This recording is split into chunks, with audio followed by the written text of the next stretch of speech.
good evening, everyone. Welcome to our NatWest Skillbank Career event in partnership with Migrant Leaders. Before we begin, please take a moment to fill out the survey on your screens. This will help us to get to know you, what you are looking for in a career, and what we need to do to continually improve our events. So we hope this evening inspires you to start your tech and data career journey with NatWest. Let's take a moment to reflect on our journey with Migrant Leaders so far with this short clip from our last event.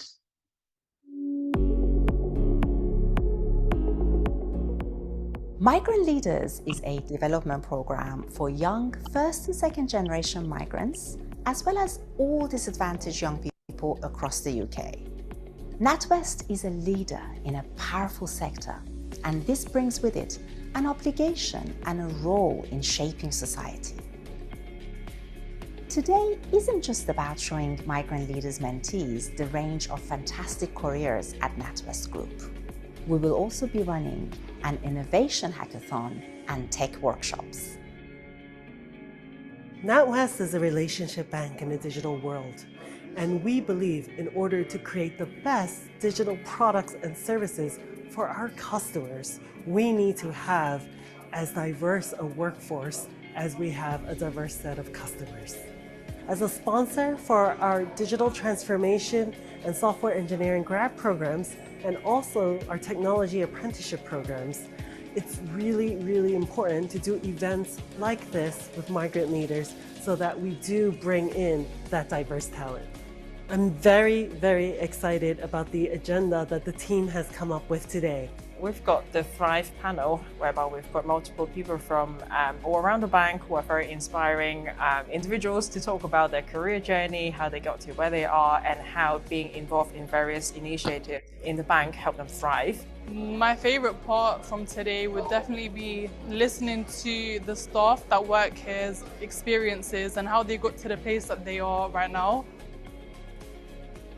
And then we also have an innovation session where we have multiple colleagues from across the bank who came in with all their specialist knowledge to educate mentees today on the topics around scams. Hopefully with this session, the mentees will walk away with knowledge around how to protect their loved ones from being scammed, and also learn how to innovate and create and brainstorm with the fellow group mates. And I hope you will really enjoy the session today.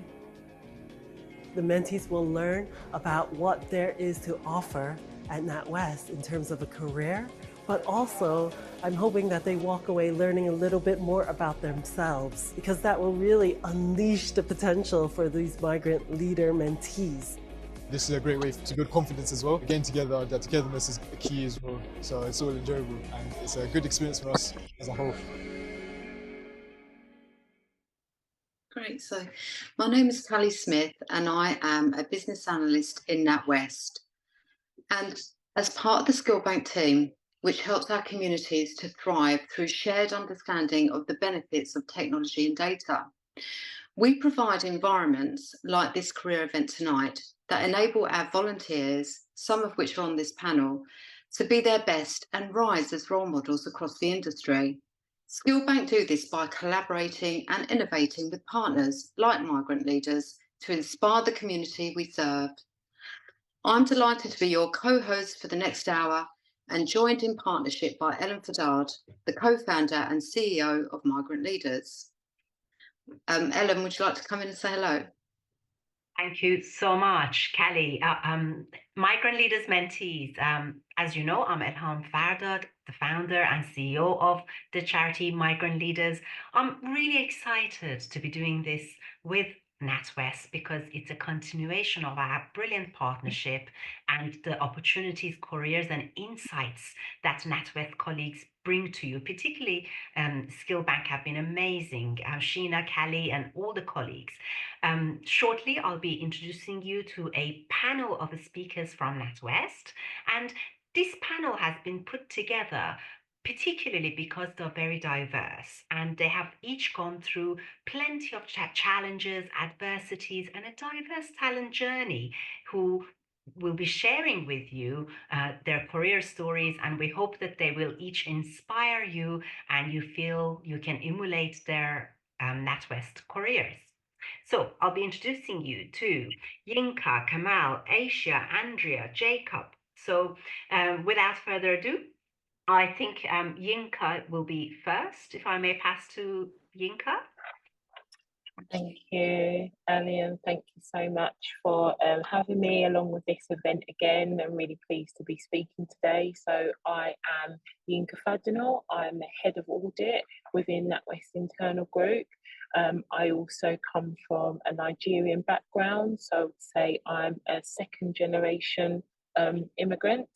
And I just wanted to tell you a bit about my early career. And a little bit about the job that I do now. So I grew up in East London, in Newham, which is probably one of the probably quite deprived boroughs in London. I grew up on a council estate, single parent family, but I always knew that I wanted to do something meaningful with myself, and have not just an education, but an education that allows me to have a really good career, not just a job, something that would pay me well, and allow me to, you know, achieve what I wanted to achieve in life, and generational wealth. So I wasn't the most brightest student at school, but I always tried really hard, and always just tried to make sure I made the most of my education where I could. And when I was looking for what role I wanted to do, what course I wanted to study, I was hearing lots about technology, and I realised that this was a really exciting and innovative topic to to achieve, and so I felt like this was going to be the best thing. I managed to find a course which mixed the business with the technology, and for me it was really exciting to be part of something that, you know, I kept on hearing about through my course and through talking to different people is you know, where most industries are going. How I got into banking again was me really thinking about where would be the most exciting place to be, where could I really see some cutting edge innovative technology happening. And I found out through research again that banking was definitely a place that I wanted to go. So roll forward now, 18 years later, having finished my degree and not quite finding a graduate job straight away, but still persevering and managing to find something. I have been in NatWest for 8 years now. As a head of audit, my role is to really keep customers. I'm sure some of you maybe will have bank accounts, to keep our customers safe for our products and services.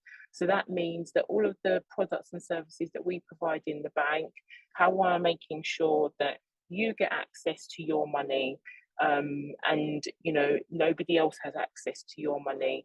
And so I'm really looking at what are the controls that are being operated within the bank to make sure that that happens.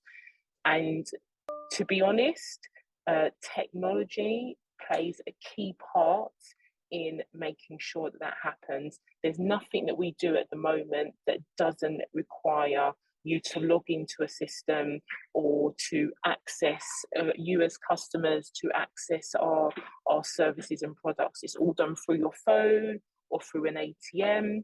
And so really all that I learned through my IT business degree, I'm really using in my everyday now.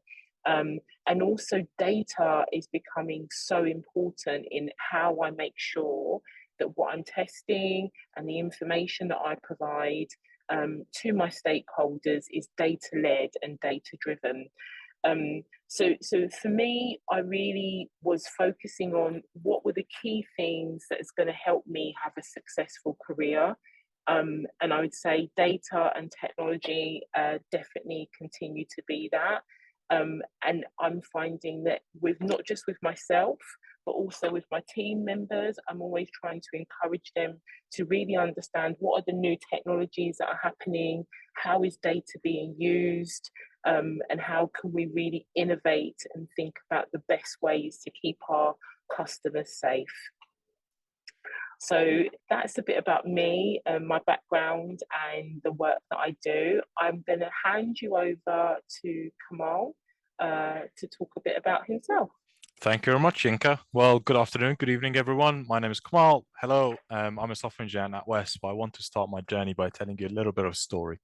Story of a young boy who wanted to be a pilot at it since the age of 6. At the age of 13, life took a complete different turn for me. I moved to the UK as a first-generation migrant with my parents, lost all my friendship and sort of the stuff that I developed over time, and you can imagine how difficult that was. And honestly, I was lost in the world. I was lost in a world where I couldn't speak a word of English, and communication was incredibly difficult, as you can imagine. Not being able to speak English, can you even do your day-to-day work? Probably not. But what I want to say, at the time, I had no clue what the future had in store for me. I had no idea about the education system, had no friends, and I had no idea what is it that I want to do, or what is it that I expect. So I initially lived in a town called Doncaster in South Yorkshire up north, went to school there where I believe majority of population were white British. Met incredible people, but honestly, I'd be lying if I said I had no one that looked down on me. Some teachers told me, look, given the language barriers that you have, the difficulties you're facing, you need to be a little bit more realistic about your goals and aim a little bit lower. And I was like, you know what? I'll take that as a little excitement. And then I was like, I really want to achieve my dreams, and I want to make it to the top universities, and I want to aim so high. And then just because I missed 9 years of British education system, it's not going to limit me where I want to be. So it was then I realized I actually really need to be very adaptable. I need to be smart in my learning and development. So I decided to ignore all the negativity, put that to one side, and don't let that impact me. So you might be asking, what did I use? Honestly, I use sports, music, speaking with strangers, honestly, as a tool to speed up my learning. And after a year and a half later, come down to London. Again, I faced another difficulty there. I missed 3 months of GCSE education system. And also I was faced with homelessness during my GCSEs and A-levels. But what was really important to me was, yes, I would be facing barriers, but what I didn't want it to do is stop me from the goals I wanted to achieve. I wanted to make sure I achieve those, and I won't let any barriers that come towards me let me stop that, and make sure that I'm focusing on the aim and the goal I want to achieve. So I had a keen interest in maths and physics, decided to follow that passion. Studied mechanical engineering at University of Warwick, and during my university, I made friends with other courses, and a friend recommended me to apply and sort of fell into financial technology. Yep, I know, right? I didn't do mechanical engineering, but what I want to say here is what you study doesn't determine what you want to get into. So just remember that. I did various internships, which I highly recommend. There are various charities and organizations out there that help you and support you. So please, please do use them. I use them. I'm proud of using it. So do utilize those services and the help that they can give you. 100% recommend it. And honestly, every internship I did, I doubted my skill set. Coming from a migrant family, I always was like, oh, you know what? I'm not sure if I fit in. But to be honest, if you get into an internship, you deserve it. You've earned the place, and make sure you know there is a reason they hired you, because you have the skill set. Just make sure that imposter syndrome doesn't impact you in a negative way. And effectively, don't let those barriers impact your achievements in the long run effectively. Interestingly, I applied for a product technical role as my first internship. During my interview, the interview was like, you know what, I think you'd be really good in sales. Do you want to give that a shot? I know you're doing mechanical engineering. And I was like, you know what, why not? This is the only opportunity I get to experience a new role. Let's go ahead and let's do that. And because of those opportunities, I worked in sales, finance, and most recently, when I graduated my undergraduate degree from Warwick, I worked as an investment banker on a desk called electronic foreign exchange, which is to do with transaction of money going from pound to dollars. As you can imagine, if you go abroad to Spain and you need some euros, you'll probably be using one of our services. And to be honest with you, I had no clue about banking. I had no idea what the sales and trading was. And to be honest, I didn't even know what interest rates were. My parents thought I was a cashier working behind the desk in my room. And they were like, oh, how come you're not working in a retail bank? And I was like, I know, right? I'm transferring millions of pounds and I don't know why there is no cash coming in, no bags coming into my room. But effectively, that's what I was doing. But what I want to tell you, what the interviewer saw in me was the passion, the hunger to learn and develop. They were like, we can teach you the technical skills, we can teach you all the other stuff. What we can't teach you is the hunger to learn, to be curious, to want to learn and to want to develop. And my experience doing all these different roles made me realize actually there's a need and importance of having technology. When I was in investment banking, I realized I was doing a lot of manual tasks and I was like, oh, I wish I could learn how to automate it. So I asked my manager, look, I have an opportunity to study a master's in computer science, a conversion course, and my manager was like, we love it. We would love you to come back to NatWest if you can. So I decided to go ahead, study computer science at University of Bath, and then rejoin the bank as a computer science, as a developer or software engineer at the age of 25. And you might be wondering, why am I mentioning the age? The reason why I'm mentioning that, because I was honestly scared. I was like, I started my career at the age of 23. I'm going back to square one now. So again, start my career at age of 25. And honestly, it doesn't matter. Age is just a number. Doesn't matter what career you go to. You're going to change your careers over time. I've changed my careers 3 to 4 times in a space of 3 to 4 years. And I have a colleague who just started a career in software engineering at the age of 45. And honestly, life is a journey and everyone has different journey. Focus on yours and enjoy it. It doesn't matter what age you're going to start your career. Just make sure you enjoy that moment. So obviously I decided to join NatWest a second time as a software engineer because I honestly enjoyed the culture, work-life balance, and most importantly, the purpose of helping people and giving them an opportunity to grow their businesses or giving them the educational toolkits that they need. And coming back to what I do day to day, obviously I'm a front-end software engineer. You might be wondering, what does that mean? So if you've used Instagram, Snapchat, Facebook, you're interacting with the different apps and swiping left and right. That's what I basically do, but I do it for an application that is for large financial institutions. And what that does effectively ensures that day-to-day payment, they're able to transact their day-to-day payment effectively. Right, that was a whistle-stop tour. So I have a couple of tips I wanted to tell you in terms of like what you should look into or what you should be focusing on. And honestly, just because what you're studying right now or what you'll be studying at your university doesn't determine what you're going to be doing for the rest of your life. I studied mechanical engineering. I ended up in finance and sales and then going to investment banking and then decided to do computer science. And now I'm a software engineer. And who knows what I'm going to be doing the next 5 to 10 years, right? And what's really important is that NatWest giving me the opportunity to learn and develop those skill set. And I'm almost certain that if I need to explore another career within NatWest, I'm given the opportunity to do that. And I want to leave you with one last thing. And the path to success is bumpy, filled with unexpected twists and turns. Honestly, embrace the challenge. They shape your journey. The only one who can hinder your success is yourself. Enjoy life's journey, knowing there's no ideal path to success. Without further ado, I'll pass over to Asia. Thank you for listening. Thanks, Kamal. That was amazing. So my name's Asya. I'm a multi-award winning software engineer. I'm also a public speaker outside the bank in engineering and an engineering mentor. And I deliver a lot of workshops to help women and people from underrepresented backgrounds getting into technology. So that's what I do now, but it didn't always start like this. It didn't look rosy.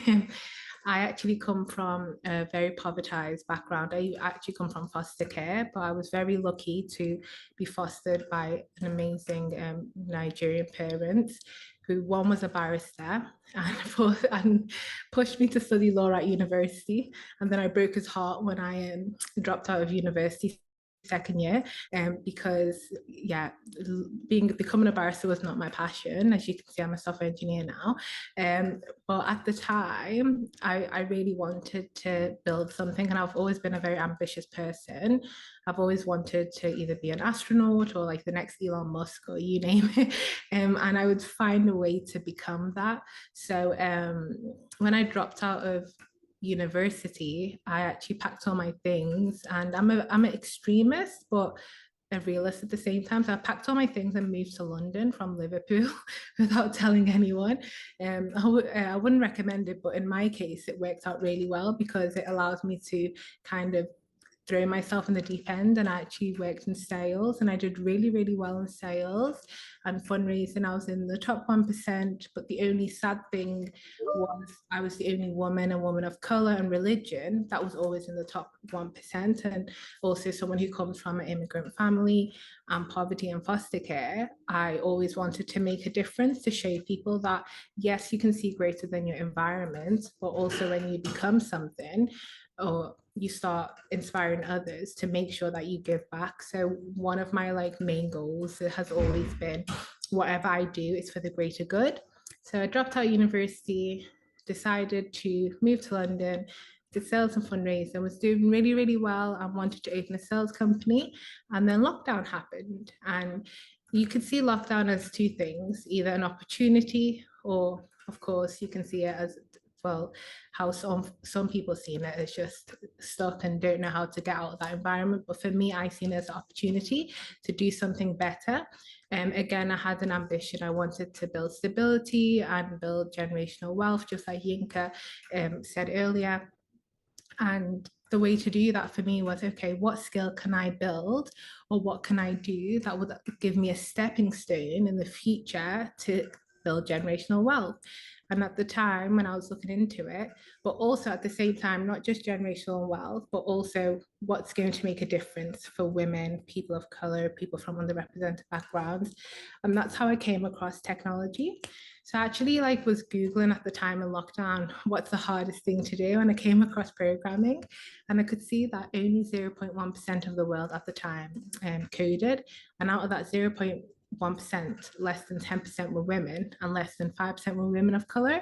So that gave me enough motivation to get into the industry, but also change the industry to make sure more women and people of color obviously get into the same path. Because for me, I just believe that because where I come from, we didn't have that opportunity. We couldn't see greater than our environment. If people like myself break that and then come back and show that it can be done and provide those opportunities. And, like Kamal mentioned, there's so much charities out there and also programs that provide that too, so take advantage of them. And I certainly do, even to this day. So yeah, I taught myself how to code using a lot of YouTube and free Udemy courses, because they would do sales where they'll give you your first course for free. So my first course was a Python 0 to 100 boot camp on Udemy. And that's what I did for quite a few months. From then, I came across a community called Code First Girls, which provided women and non-binary a software engineering degree over 16 weeks with a company of your choice. And many companies was Goldman Sachs, Natwest, JP Morgan, you name it. And I chose Natwest because a lot of my values and morals aligned with Natwest. So I was super excited, and I was grateful that I was accepted, and that actually got me my role here at Natwest. So that was my stepping stone, thanks to this amazing community who provided this boot camp and gave that opportunity again to people like myself who, don't have a degree and don't come from a traditional computer science background. I hadn't looked at maths and numbers or anything to do with the programming my entire life. And even when I started, I didn't even know how to use my laptop or set it up. Again, they saw something in me, and I was able to learn that skill. The technical skills can be learned. It's just that hunger and that passion and drive. And what is your motivation? I always think it's really important to have a motivation. For my motivation has always been for the greater good, and that keeps me going through adversity. And yeah, so that was basically how I got my role as software engineering, and then everything kind of happened after. So now that I got my role, as I said, I'm really ambitious. So I didn't want to just stop at my 9 to 5. I wanted more to give back as well. So I started creating workshops, and I've got a mindset to success in technology newsletter to help people overcome imposter syndrome. Because imposter syndrome is so common. When I first started my role, I genuinely thought I was a fraud. Because I was up against people who had 10 years of computer science background, and then you've got me, 6 months of computer science background in the same role. You just have to accept where you are and not, comparison is the biggest killer of joy. So once I learned that, and therapy every week, I kind of just let that go. So yeah, that's how I got into public speaking. Again, instead of comparing myself to the speakers who had like 25 years of artificial intelligence, and then you've got me there with 1.5 years in data engineering, you just have to remember why you're there and what your motivation is. So that's kind of how everything happened. And then I believed in myself so much because I stopped comparing myself to others, and I could see that my accolades were getting recognized, and that's how I kind of got into starting to win awards. And when I won awards, it wasn't for myself. The reason for that, when I would win them, it would be more motivation for me to inspire others like myself that this is so possible. So yeah, I guess the tips that I can leave you all with is believe in yourself. Like, that's the most important. Have faith. Who you surround yourself with is really, really important. Like, as I said, I'm an extremist, so I had to literally leave my environment, and if that's not possible, I would always seek like help, or speak to charities or someone you're close with that could help you stay on the right path. Because at the end of the day, just like Kamal said, only you can hinder your own success, right? You're the author of your life. So if your goals are so important to you, then you'll make sure that nothing stops you from getting that goal. Also, learning is amazing. Even if you feel that you're not using those skills, like, just learn. And for me, when I got into programming and I had to learn a whole new language, I wouldn't see it as like a mountain I'm climbing. I would see it as baby steps. I would break it down into habits where I would literally just learn 1 hour a day. And then from 1 hour a day, if I now started picking up the programming language faster, I would then start implementing it into more problem solving, again, 1 hour a day. But I would never have myself sit there for 2, 3, 4, 5 hours. So always break things down, because when you break it down, before you know it, 3 months have passed and you're proficient in that language. And I guess lastly, you are who you are in this world at the end of the day. So believe in yourself and just keep going, and don't give up. And I actually have stage 4 blood cancer at the moment, and even through all that, I managed to do everything. Like, I'm sat in the hospital having chemotherapy, but I still do everything that I do because my goal is so much bigger. So I'm not going to let like such an adversity get in the way, if you understand what I mean. So I hope that inspires you all enough to keep pushing with your goals and just never give up. So yeah, with that being said, I'll pass on to Andrea. Thank you very much, Asia. And wow, such an inspiration to listen to you, Kamal and Inka. And hello, everyone. I'm Andrea, and I'm a lead engineer in Natwest, or Bună sunt Andrea, for anyone that speaks Romanian. I actually joined Natwest back in 2016, and I'm a first-generation immigrant. Decided to move to the UK when I was 19, when I was looking for better opportunities, when I was just thinking, what can I do with my life after finishing school in Romania? So I will start by giving you 3 facts about myself that will kind of really tell you a bit more, and then I'll go into a few stories into how actually they relate to my day-to-day job. So 3 things about me. Fact number 1 is I actually enjoy playing video games, and I've enjoyed playing video games from a very young age. I remember when my brother was doing it. He was actually 7 years younger than me, and we used to be to play together video games in his room. I really like fashion. Fashion is one of my big passions, and that actually comes from my father. He has a textile company. He's always been thinking about how can we use textiles in different ways, and that really helped me think about how do I bring different patterns together. And I genuinely always enjoy looking at fashion shows. So the time that we live in it right now is fantastic, as it's London Fashion Week. And fact number 3 is I really enjoy traveling and exploring new places. I have traveled to around 40 countries so far, and I definitely have a lot more on my list. I try to go and be immersed in every single country that I go to and every single continent of the world, because I think that every single place has so much to actually offer and to show. How that is relevant to my day-to-day life, you may be wondering. Video games and everything in there. The video games that I enjoy playing involve a lot of strategy and problem solving and thinking, which is actually very relevant to my day-to-day job. Whenever I start work and I think about breaking things down, it's the same idea as solving a problem. What do I need to do next? What are my missions? How do I make sure they're successful? It's actually such a satisfying thing to do a mental tick when you complete a task. Fashion, how is that relevant? I think that it's such an important aspect to be thinking about the design and making things be useful and accessible to everyone. And traveling. The great thing about Natwest is that it is a global company. I've already worked with so many people across Poland, across India, and that has really helped me enrich my perspective of different cultures. And it actually helped me bring a lot of things that I was like, oh, that's maybe just different in the culture in the UK compared to the culture in Romania. And it just really brings it all together. So as you can see, there are things about me that are, you may be thinking, oh, that may not be very relevant, but I actually see them coming into my day-to-day work and into my day-to-day life and really helping me be successful. About my career in Natwest, I actually started all the way in 2016, and in a very similar pattern to quite a few of the speakers in here, started on an internship in the technology space. I've really wanted to develop as a software engineer, and started on internship and then did the graduate scheme. You may be wondering if my career has been probably as linear as joining in on a technology. Actually, I started as a biochemistry student in Manchester. I really wanted to cure cancer, and thought that would be fantastic to do that for the world. So Asia, I'm fighting for you.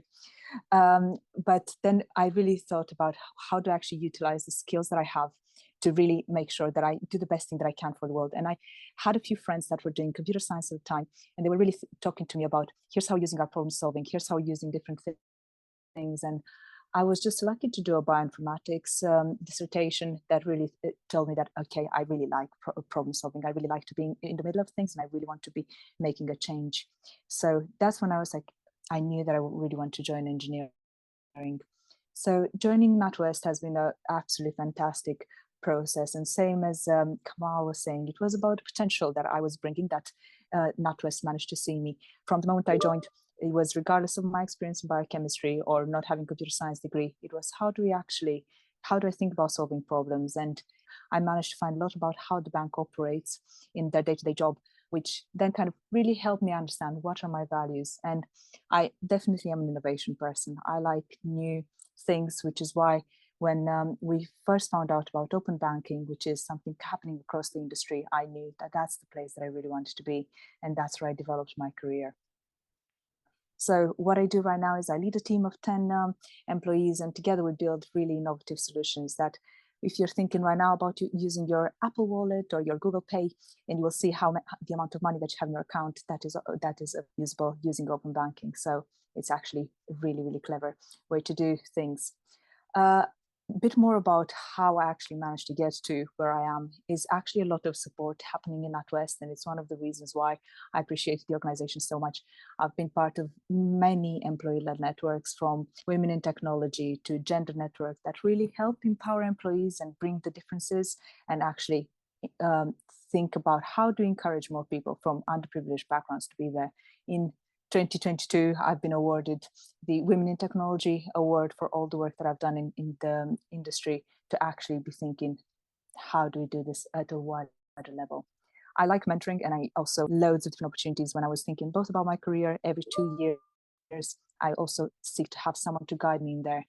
So what I can tell you to do next, and the advice that I could give you, is think about what are the things that make you unique. Every single thing that you enjoy doing will bring a certain flavor of yourself. Don't try to follow in the path that someone else has followed, because you will most likely find that your flavor of success is different from someone else's.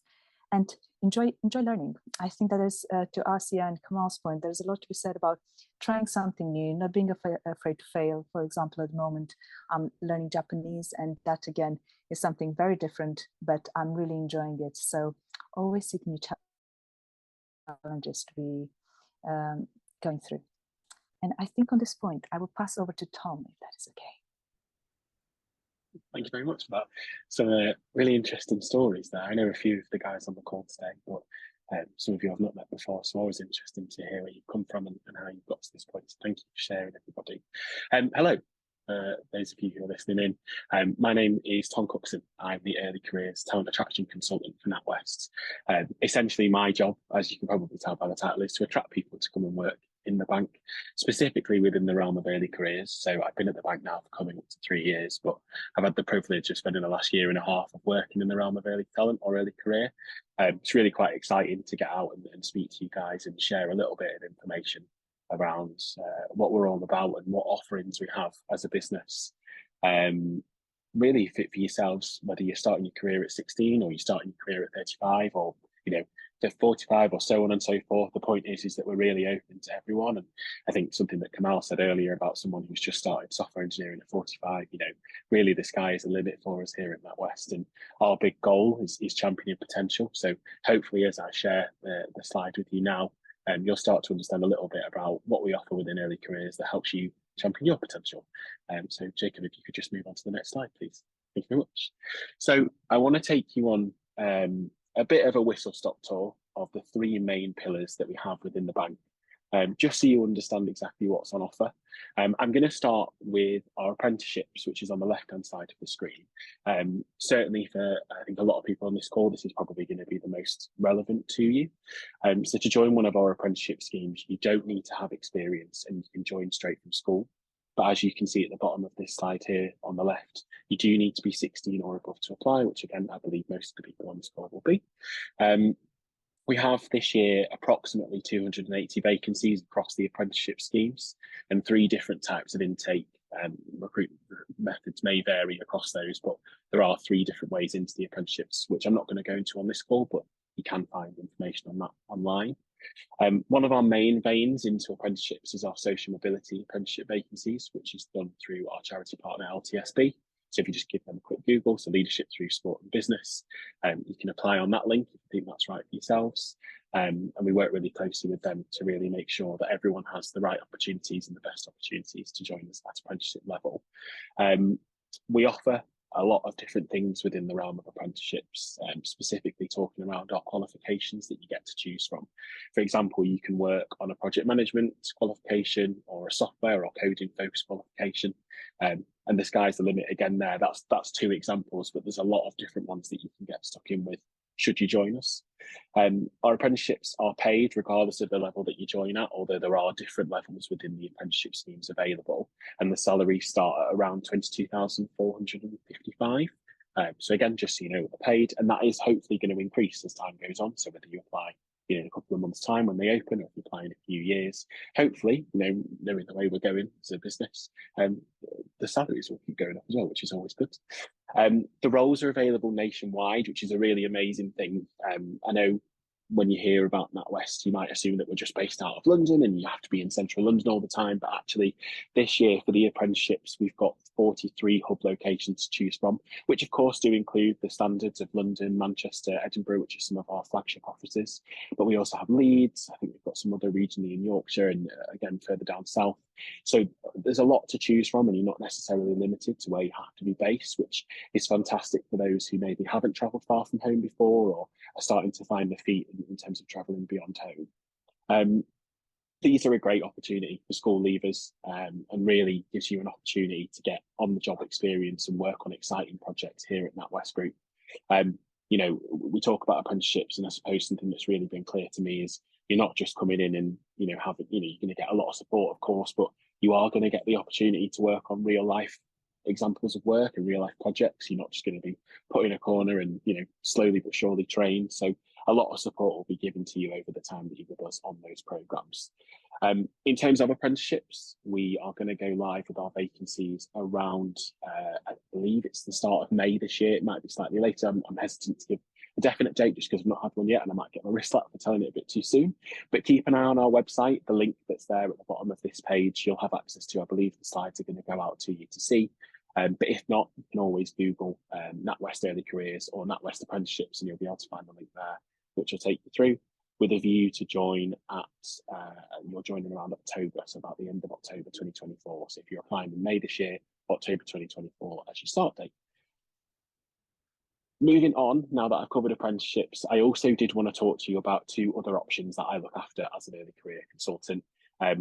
These are specifically for university students. So whether you're considering university at the moment or you've already decided that that's the path that you're wanting to take, I think it's always good to know what options you have if you do become a student in university later on down the line. So I'm going to start with our internships, which is our middle column. The internships take place every summer and traditionally run for around 8 weeks. And our next intake is going to join us in June 2024. Similar to the apprenticeship programme, it's a hands-on experience, and from day one you are integrated into a team and spend the 8 weeks learning skills relating to your programme. This is where things slightly differ, so you'll choose a specific programme, so whether that's software engineering, data and analytics, digital transformation, HR, commercial banking. There's 18 different streams at the moment. That might grow in the time that you have to apply for it, but there's a lot of different options for you to choose from, and then you'll work towards developing yourself within that field as you would us for those 8 weeks. Again, these internships are paid, and you'll see a whole array of support come your way if you join us on the apprenticeship, whether that's your mentors that you have, your graduate coaches who support bank-wide.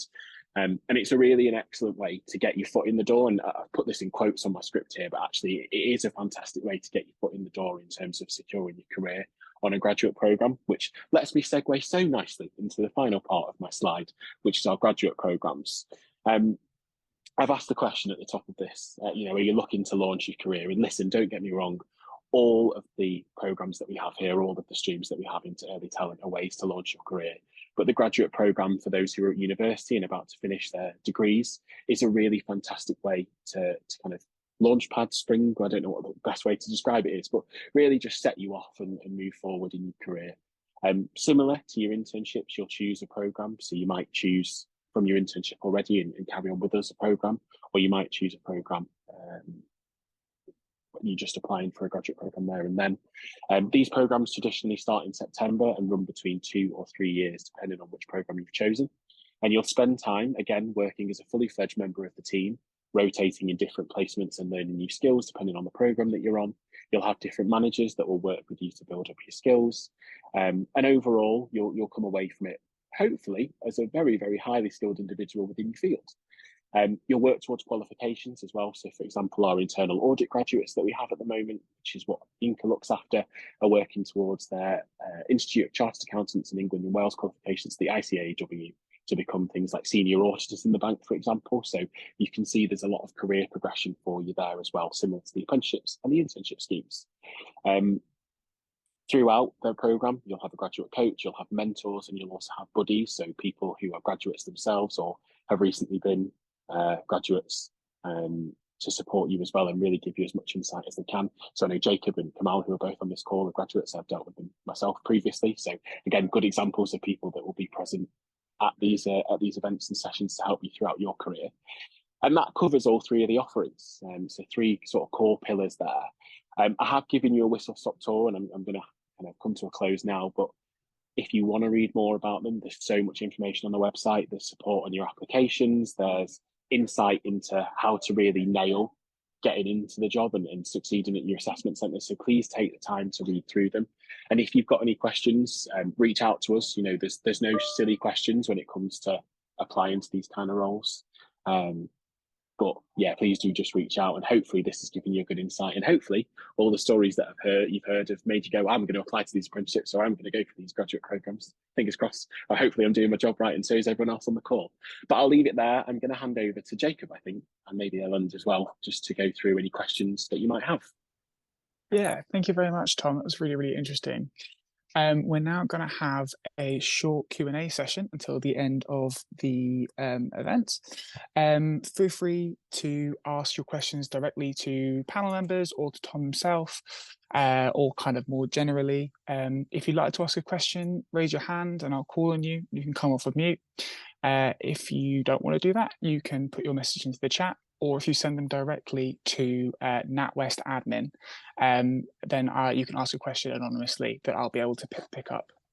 While we do this Q&A session, I'd really appreciate it if you could fill out this feedback form that we've got up here. I will send a link into the chat. So if you just fill it out, it'll be really, really helpful for us to figure out kind of what you've got from this event and how we can improve our events going forwards. I'm going to kick it off with Felix, who has raised their hand. So if you'd like to take yourself off of mute, please do ask your question. Hello, my question is, how would you get access to these summer internships for university students? Tom, do you want to take that? Yeah, of course. So Felix, just so I understand, are you at university at the moment, or are you still at school? What's the situation? I currently am at university. Okay, cool. What year study are you in? I'm in first year. First year, okay, excellent. So you're way ahead of the game here. So for yourself, or for anyone that's applying to an internship, we want you to be in your penultimate year of university. So for example, if you're doing a 3-year course, you'd apply in your second year, 4-year course, third year, so on and so forth. So next year, so around September actually for you, I say next year, next academic year, our applications tend to go live. So around September, start of October. Go onto our website, so jobs.natwest.com, go onto the early careers tab, and you'll see everything's open. You follow an application process, so you don't need to submit a CV. I know that's not something that everyone has or has created. You just fill in your basic information on the website. You'll then complete some tests online. So you'll do something called a situational judgment test and some numerical reasoning as well. If you pass those, you will do a virtual assessment centre, which is with assessors from within the bank, within the programme. And then if you succeed at that point, you will get an offer to join us on the programme. I've made that sound really, really short. It's not, it is a bit of a long process, but you're here today, so you're already ahead of the curve, to be honest with you, Felix. So just keep an eye on the website. If you've got LinkedIn, my name's on here, Tom Cookson, feel free to connect with me. I tend to post around things going live as well. But does that answer your question in terms of accessing it and joining? It does. Thank you very much. Yeah, cool. No worries. Thank you very much. Thank you very much, Tom. And thank you very much for your question, Felix. I'm going to go very quickly to a question from the chat. And I just wanted to touch on the question that said, what responsibilities or jobs would you have as a software engineer at NatWest on a day-to-day basis? And what types of engineering projects would you get to do in a financial setting? If I could direct that to Andrea, that would be really, really helpful. Great question. And I think that definitely, even when I was starting my career at NatWest, I was so worried that I'd be put in the basement of a building and just be asked, go and code, Andrea. So I'd be completely lost. But actually, the reality was very, very different. I would say when it comes to responsibilities, there's a lot of teamwork that is involved in this. So the way that normally we would be looking is actually breaking things down into features. So we'd be saying that we're going to be looking at the UI or UX, a screen that is presented to the customer, and then we'd be saying that, okay, actually today we're going to be looking at a certain button and what the action that button will be doing, and how do we make sure that breaks it down into the action that we wanted to take. Then we'd be working in teams of 2, and we'd be looking at code and trying to see how do we pair together, writing tests to make sure that the code does operate in the way that we want it to be doing, and then releasing it live, assuming that all the tests have gone and all successful into production. Again, sounds very easy. There are a lot more processes behind this, but breaking it down, I'd say this is what a day-to-day work would look like. Wonderful, thank you. Question. Did I see another hand up in the chat earlier? I think Egvinder, did you have your hand up? If you did, feel free to come off mute and ask.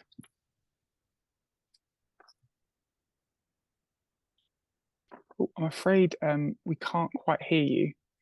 Have you got your... Oh, there we go. Can you hear me? That's brilliant. Thank you. Yeah. I have 2 questions actually. So my first question is that to apply to software engineering, do you need to know more than 1 programming languages, or is one language such as Python fine? So I'll jump in here if that's okay, about what you need to know. For any of the programs, whether it's an intern or a graduate program or for apprenticeships, you don't need to have experience. You don't need to come from that background.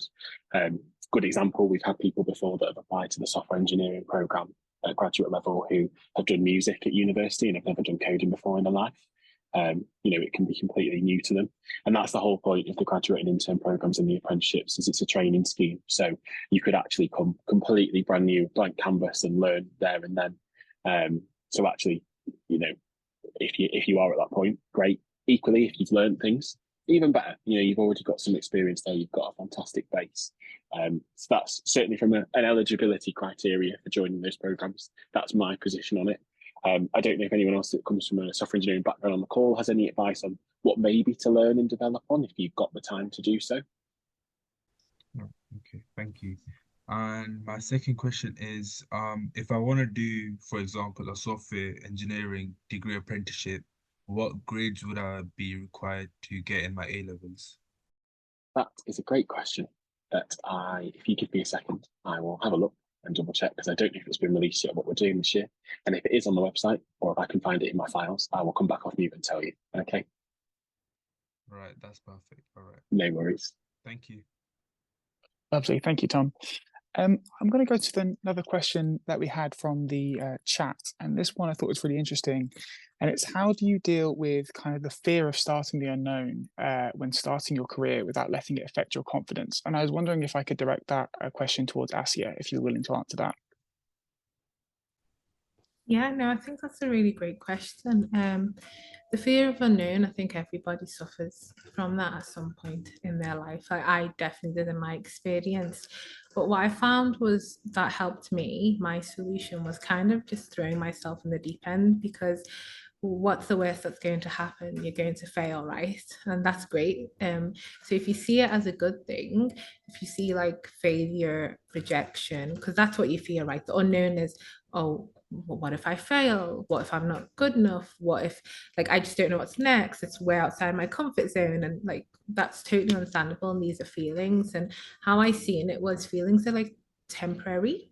So I kind of had like a logical view that helped me get over my fear of the unknown, because when I started accepting that feelings are temporary, and yes, I can accept these feelings and I can feel them, but make sure to feel them temporarily, especially this fear of the unknown, and take those strides to be outside my comfort zone, because that's what we fear, right? We fear the fact that we're outside of our comfort zone and we don't know what to do. But the thing is, being outside your comfort zone is what helps you grow the most. So when I started learning to code, I had no idea what was going on, but I had to just accept that. I had to tell myself like that is my truth. And the more I accepted it, the more I grew and the more I learned and the more I became not only a better programmer but a better problem solver. And I was able to provide solutions within my workplace and outside my workplace. And if I didn't take those strides, that would not have happened. So I think that's my best advice really, is just throw yourself in the deep end and accept that feeling and keep going, and just have more belief in yourself that it's okay to fear the unknown, but there's always like lights at the end of every tunnel. So you're going to be like totally fine. And the faster you fail and get rejected, and the faster you face those obstacles, the faster you learn, grow, and succeed. So yeah, hope that answers the question. Thank you so much. I was wondering, actually, does anybody else have anything else to add to that? Add to Asia's answer there.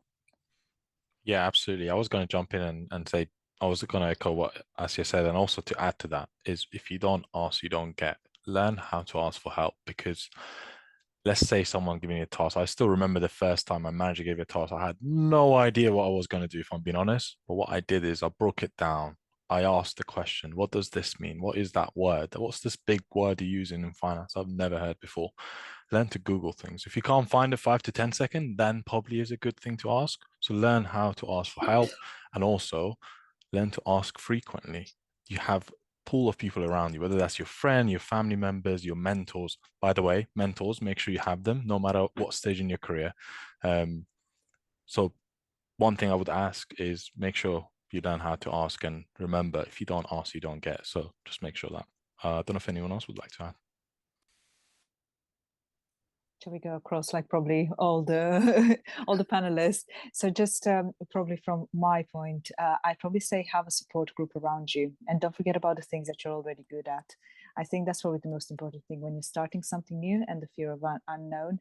You're just also thinking about, what do you already like know and you're really good at? I remember when I first started coding, and I was already like a good advocate of my women in technology group, that I would always go back to that community and think about, I'm actually really good at this. So it really helped me with my confidence when I was going back into my engineering when I first started it. So having that support group around you and still celebrating the things that you're great at really boosts your confidence. And I'll pass over to Inka for words of wisdom. Thanks, Andrea. I think I would say that in my experience, whenever I've not known how to do something, and I still do it now, I just throw myself into it. So that fear of not being able to do something, I overcome that by throwing myself into it, jumping in at the deep end, and just really trying to do extra reading and extra understanding of what the actual problem is. I think one of the values that we hold quite dear in NatWest is about being curious. So I echo what everybody said about, you know, having a support network, being able to ask the question. And, you know, I know it can be quite daunting asking a question, because you think that you're there because you're meant to know everything, but trust me, nobody knows everything and everybody really understands that. So if you're asking the question, 9 times out of 10 there are other people that also want to know the answer to that question. So it's being brave and just being curious about what you're doing, and having that growth mindset that you don't know it now, but you will know it by the time you finish that task. That's it. Thank you so much, all of you, for your answers. I'm gonna just very quickly allow some time to wrap up. I know we've got quite a lot of questions in the chat about kind of the specifics of applying for programs. So what I'd like to do is I'd like to take note of them. I've got them all noted down in my notebook. I'll pass them on to Tom, and then I'll hopefully, if you're able to do that, kind of send those answers across to people in a follow-up email. Yep, that's fine. We can do that together, Jacob. Just to say as well, I did have a look about the entry requirements. Can't see anything on the website, so I don't think we've updated it yet. But I will double check and I'll make sure that that's sent out in the email that we sent together, Jacob. Lovely stuff. Thank you. Cool. So just for this final section, I'd just like to ask that everybody fills in this feedback form if you haven't done so already. And while I let you do that, I'm going to pass back over to Callie, I believe, just to close out the session. Thank you very much. Thank you, Jacob. That was awesome. Thank you, everybody. So as we wrap up today's event, I wanted to extend a heartfelt thank you to our esteemed panelists. So thank you so much. Our dedicated career consultant, Tom, thank you. And our invaluable skill bank lead, Sheena Hales. So thank you to Sheena, because without Sheena, we wouldn't be able to do this. And our CEO from Migrant Leaders, Ellen Fadard, thank you. Also, thanks to Jacob for keeping us straight with our tech, and we wouldn't have been able to keep to time without Renato. So thank you for that, Renato. And thank you to everybody for your contributions in making this event successful. Your expertise, insights and supports have been truly invaluable. Let's continue to work together to empower and inspire future leaders. So I just want to give the final word to Ellen so that she can tell you about Migrant Magic. Thank you. Over to you, Ellen. Thank you so much. First of all, my heartfelt thanks to everyone at NatWest, Callie, Sheena, Tom, Jacob, and our amazing panelists. You guys really inspired me, and your stories made me smile, and it really resonated with me. And in fact, that is what the book Migrant Magic, which I've written, is all about. As you know, I launched Migrant Leaders charity 6 years ago after spending 23 years as a finance director in large corporates in GE, News Corp, and EY. And as Migrant Leaders was growing and forming corporate partnerships, and lots of mentors from FTSE 100 and leading firms were joining Migrant Leaders, some people commented and said, how has Migrant Leaders grown so fast and so robustly, so quickly? And as a joke, I said, Migrant Magic. It is the magic that is within all of us migrants, and in fact, non-migrants who come from underrepresented and marginalized areas of the country. So as time went by, and I was talking to more than 1,000 executives over the last 5 years to recruit the mentors for Migrant Leaders, I noted down the remarkable stories. And this is what you're going to find in Migrant Magic.